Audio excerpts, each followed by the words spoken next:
Fletcher. Now sit back and prepare to be entertained.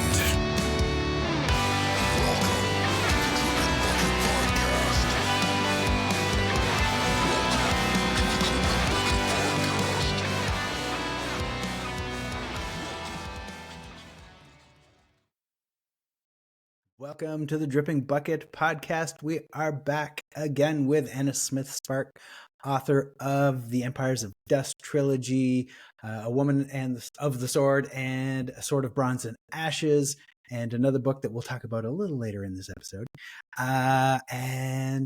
Welcome. Thanks for joining us again, Anna. Lovely to be back. Thank you.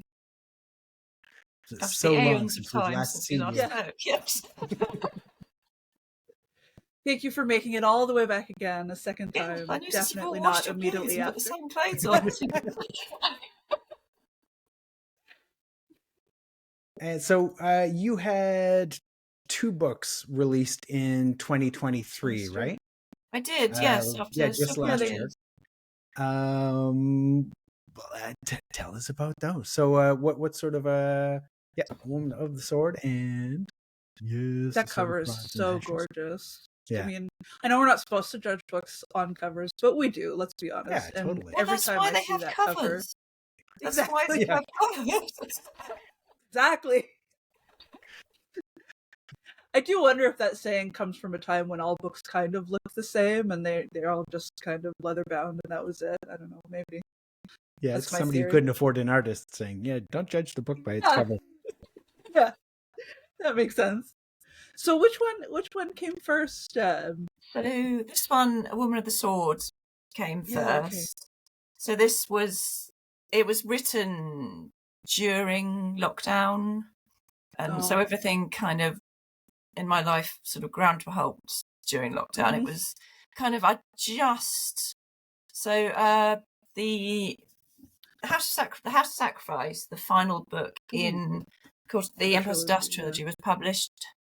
The paper published in the hardback and in the US edition came out in 2019, and then the paperback came out in the UK the week before the bookshops closed. So that was awesome timing. No. So it kind of so it should have been this kind of amazing, like, wow, I've written a trilogy for a massively major publisher, like, whoa, and this is amazing. And instead it was like, oh, but so I've begun when I was finishing up the trilogy, I was thinking more and more about, obviously it's got the sort of big main characters, but I was thinking more and more about the experience of the people in the background, and particularly the women in the background. So I was writing more and more about the sort of the daily life of the soldiers in the army, and it just becoming their kind of completely normalized life. They've been doing this for years. This was just kind of normal life for them. And what came out of that, and then the experience of lockdown, was this book, which is about a woman. I mean, I love this cover. It's there's her, a woman with her children, with her two sons, just trying to be a normal person. She's a very, very talented soldier, but she's a foot soldier. She's like most of us. She's a normal person, not a kind of she's not a king or a wizard or general, a kind of she's not a person of power with any kind of power. She's just an average person with an average life. She's good at what she does, but it's a fairly average. She's a foot soldier. It's the equivalent of being a middle manager or in an office or kind of being a teacher. Or it's not. It's kind of she's good at it, but working it's not class. Special. Yeah, she's kind of blue collar.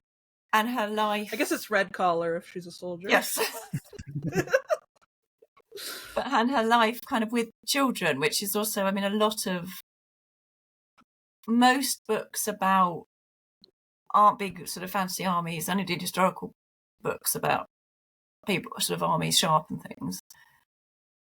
It's the single people. So even in sort of Malazan had lots and lots of stuff about the lives of the people in the army, and I love the way that Steve Erickson writes about the lives of just the soldiers, the bridge burners, the bone hunters, as just people and their relationships with each other. And of course he has women,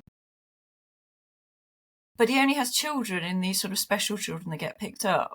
There's that fantasy novels, particularly about women, always have that little bit where someone talks about, the little herbs that we drink. We have this little herbal tea and we just brew it up every morning. And that means that we're not going to have children. And it's always made fairly kind of explicit that somehow these vast armies are kind of slogging around and no one has children. What? And this, in fact, that's entirely untrue. And virtually every army in history has had vast parades of women and children. And then if you have a more gender balanced army, presumably men and children, kind of training around behind. And they always did have. So, I mean, Alexander's army, you have women from all over Europe and Asia, and you have women who've walked basically across the entire length of Asia following their man. Yeah. So I was writing about a woman with children and how you all balancing of those things just in a kind of fantasy, just in a sort of total war fantasy setting, and what it might actually be like for that to just be your normal reality. And then she has sons, so that again the kind of the strangeness of. So Empires of Dust is an incredibly toxic world. It's an incredibly toxically masculine world of male violence and normalised sexual violence. And again, that is completely normal. It's almost absurd when people sort of say now, people are sort of saying, oh, we're shocked to discover that Russians are using rape as a weapon in Ukraine. And like, you're not shocked. I mean, kind of, I'm not shocked in the slightest. I'm kind of, that's entirely normal. It's not, I'm not saying it's remotely, it's clearly an abomination. But the idea it's some kind of like, oh, we've just discovered they're doing this thing, it's unusual, is every army did it. So again, this kind of notion of what it would be like, but it was in most cultures normalised. I mean, so in ancient Greece, a lot of the slaves were taken in war. So you're living in a community where you are growing up as a woman. Your father or your husband or your brother is going off to war. And it's almost like, if we're lucky, he'll bring back a hard-working young woman who'll do some of the work around the house.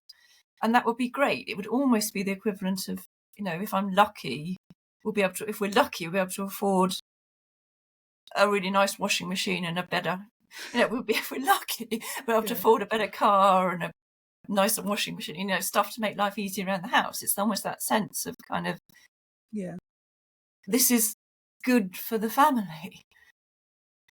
So how on earth, as a woman, would you negotiate all of that? And it's, and that kind of trying to write about that and think about that kind of all those tensions of how you live like that and how it would seem, if it is normal to live like that, how you might negotiate it and think about it. And particularly as I was at the time, I was writing it in lockdown in this situation that was completely insane, with locked in a house with trying to bring up children in this, trying to bring up my children with this kind of, it's all fine, everything's going to be fine. It's not like we're all going to get through this and it's all going to be great and we can do this and we are only allowed to leave the house for 1 hour a day, but that'll be fine.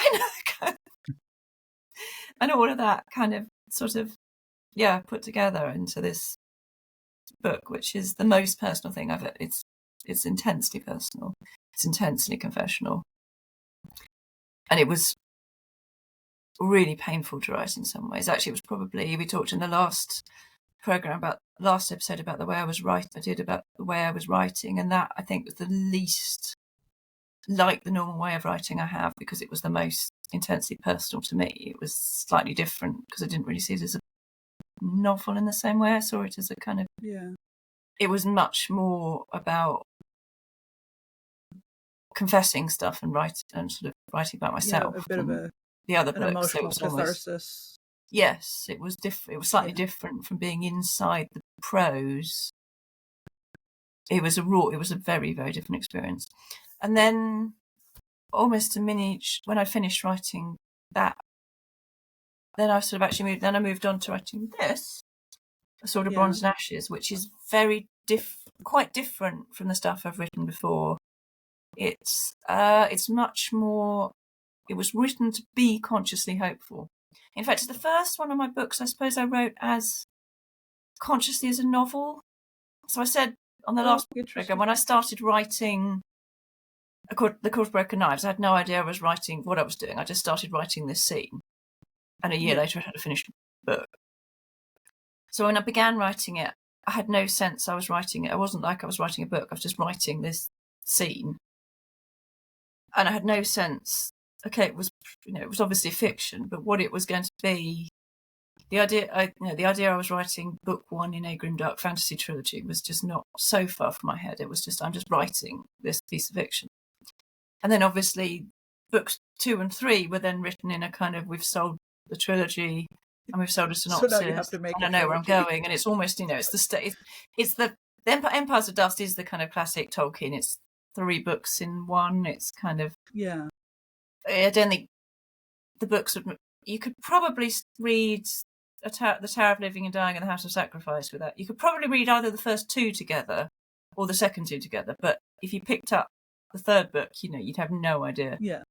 There'd be no That's point. fair for a trilogy, I think. But so it basically it's one long book. And then A Woman of the Sword was this kind of, just this need to write about a woman in the world, and it is the same world. It's her totally different perspective on the world. So it's the same world, but not. So some of the place names are all different, and the history it's sort of set after the events in Empires of Dust, and some of the ways it's remembered is different. So it kind of is and isn't. It can be read as a sequel, but it can work on its own as well, because it's a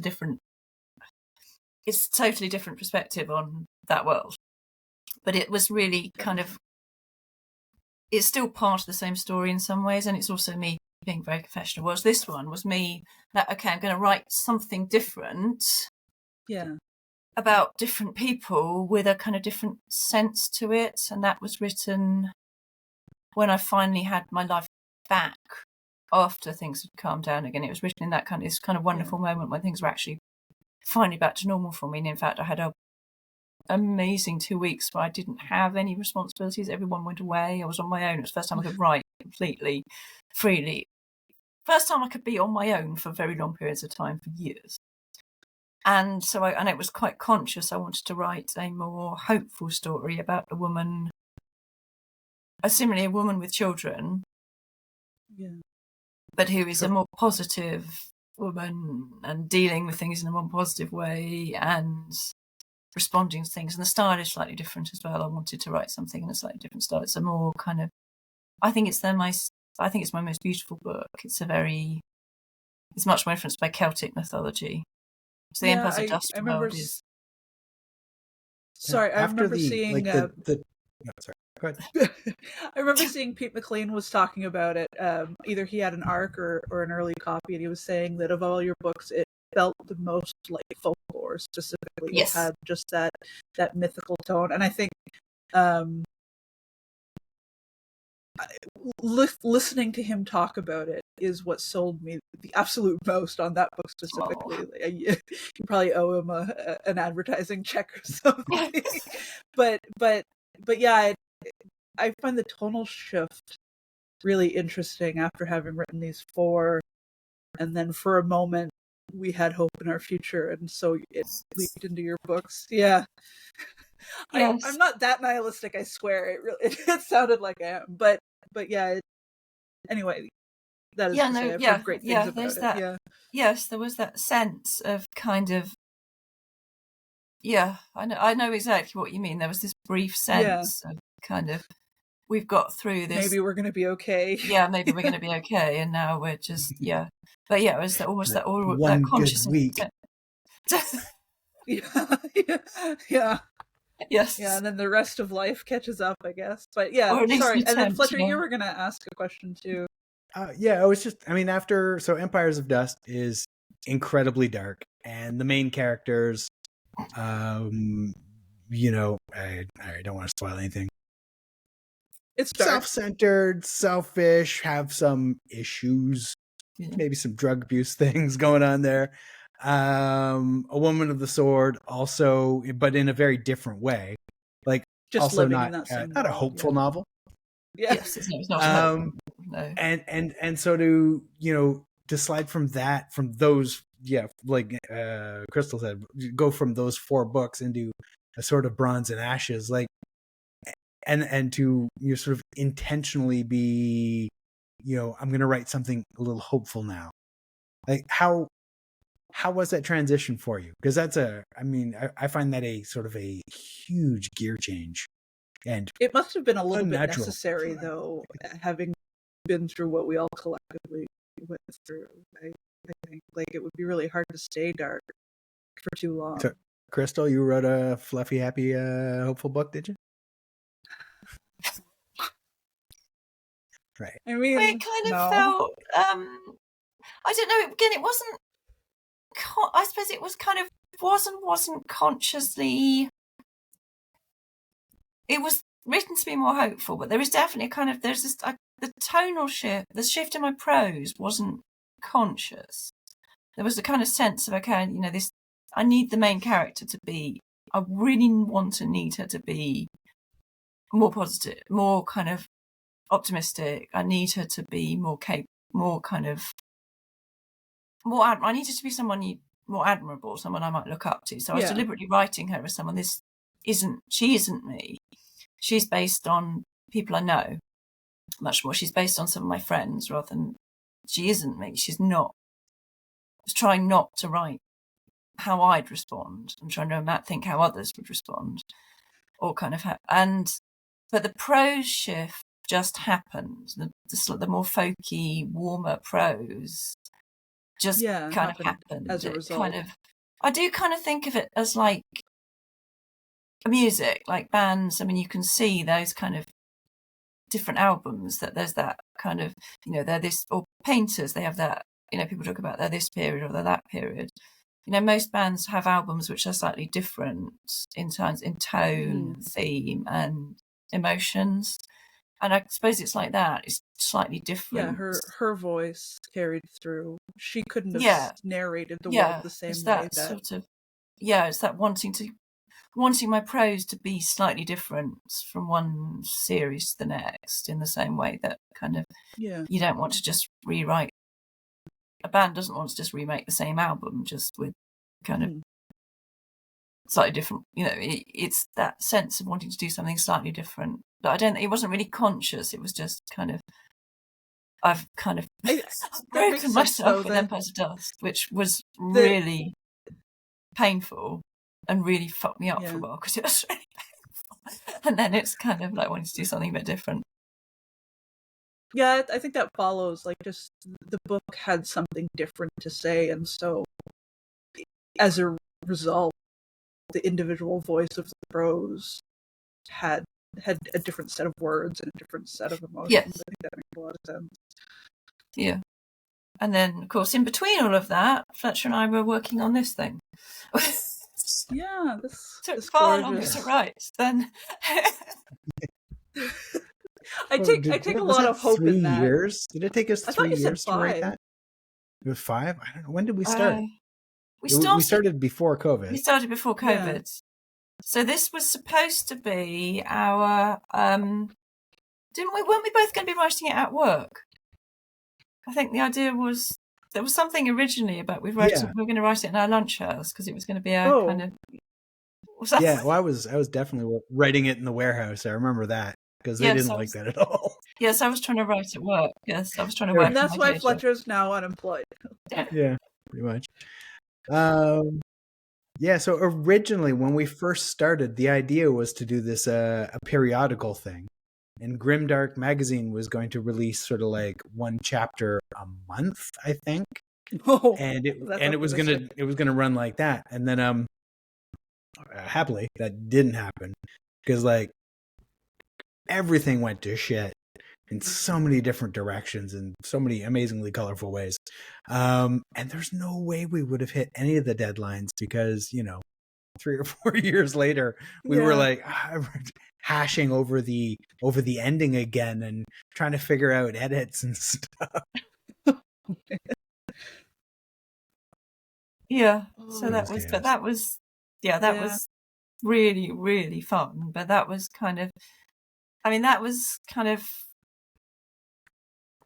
people keep, I don't know, it's like this kind of, people keep saying, oh gosh, you two seem to have kind of, you pushed it quite far. It's like, well, because there was that sense of kind of sometimes, I don't know, usually when you write a book, there's that kind of vague sense of it's got to be kind of accessible. If you say to most publishers, this book will only really make sense to someone who has read 6 million other fantasy novels, they would say, no way. With most books, and none of my books, I would say to people, are really kind of, if you've never read a fantasy novel or seen a fantasy film before.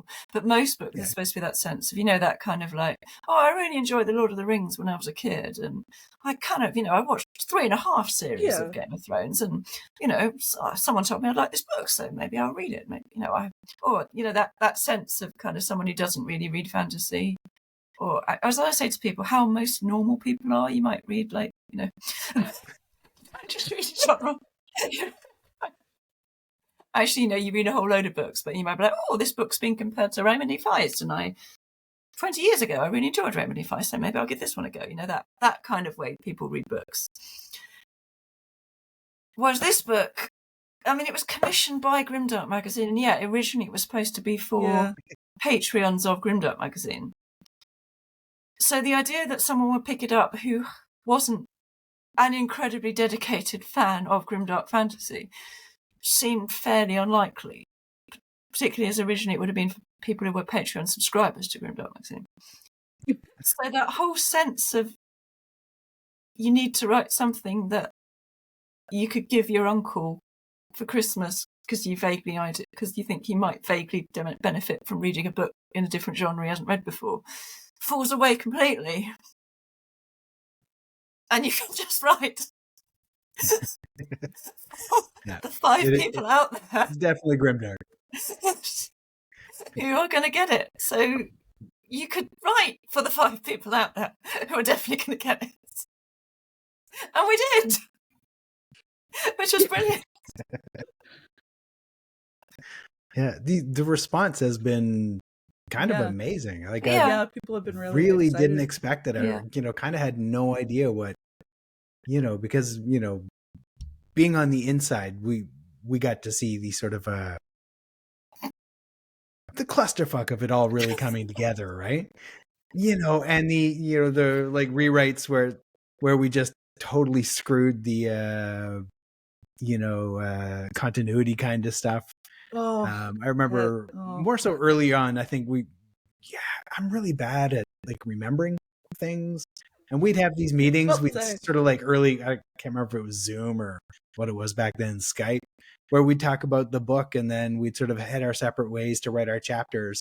And, 15 minutes later, I'm kind of like, oh, there was something about a demon and... Oh yeah, because I was saying about this way I write, where I just live in the book. I kind of feel like I'm somehow living inside the text. So I don't need to make particularly big notes. I don't need to go back and check that often because I somehow do know. I somehow it is all in my head. So I'm actually, nothing else is in my head. I'm always trying to explain to my boss how I have no idea what happened in a meeting last week because what's in my head is the book I'm writing.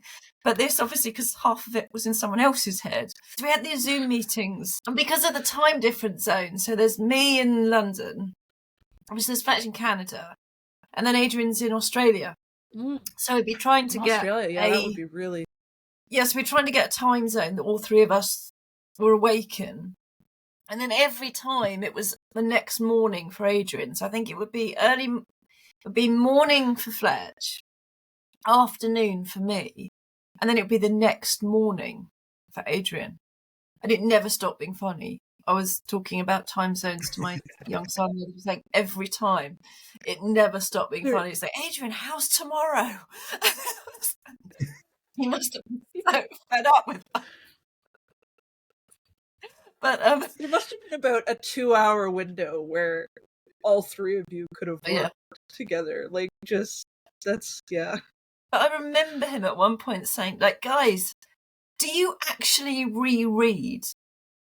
Do you actually read what the other person wrote before you carry on writing? We're like, no, why do we want to do that? And you can see really. Adrian as the guy who's actually the business, the person who's actually does this. We're like, it's art. And he's like, it's a project. It's supposed to be making, but it's art. Don't bother us with these things. And you can see him just like.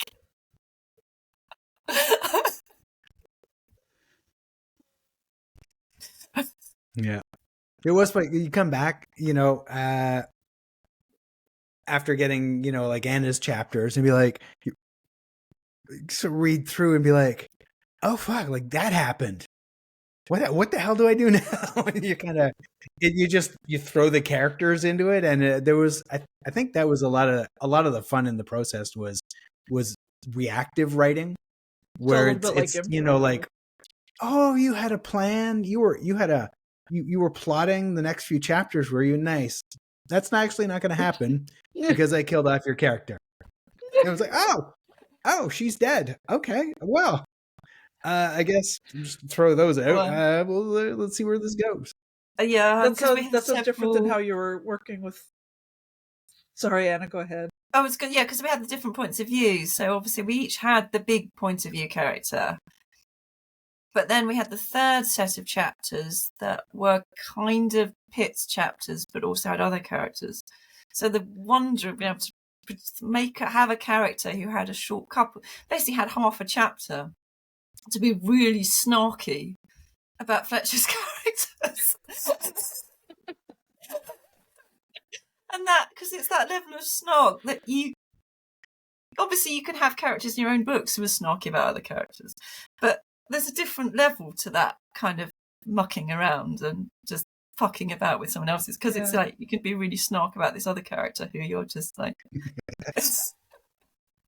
was just so much fun, basically, just that kind of, or just sort of, okay, so Fletcher's done this thing which he thinks is really cunning, but now I'm just going to kind of, it was like a kind of writing a role play, doing like being role play characters, writing it. Kind of, it was like kind of weird version of role playing. A bit of improv, like yes, and rather than trying to organize it like you did. Yeah. You managed to get quite a lot of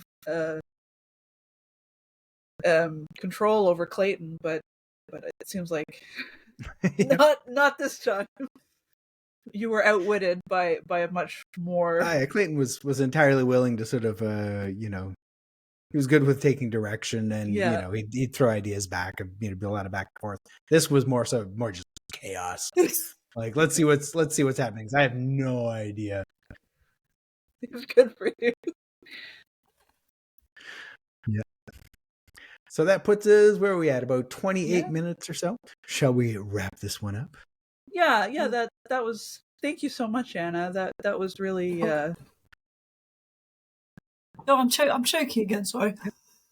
Oh, I'm sorry. I'm not dying. I'm not going to die on air. Sorry. I'm sorry. I appreciate that. That's very. We'd be super famous if you did.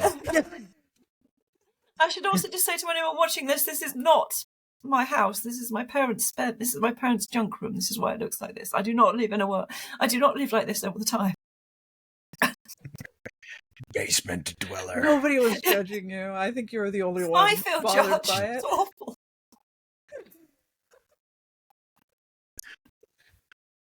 Well, thank you so much for coming on to chat with us. I really appreciate it. It was really comforting hearing from another woman in the genre who faces some of the same things that I do, as far as quirks. We'll call them quirks.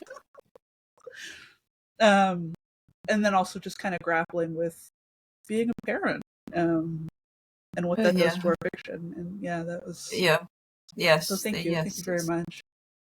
Yeah, thank you for joining us again. Thank you for having me again. And I'm sorry about the choking. That's okay. Next time I'll try not to let Fletcher try to assassinate you on a recording. I'm on to you, Fletcher. Okay, thanks.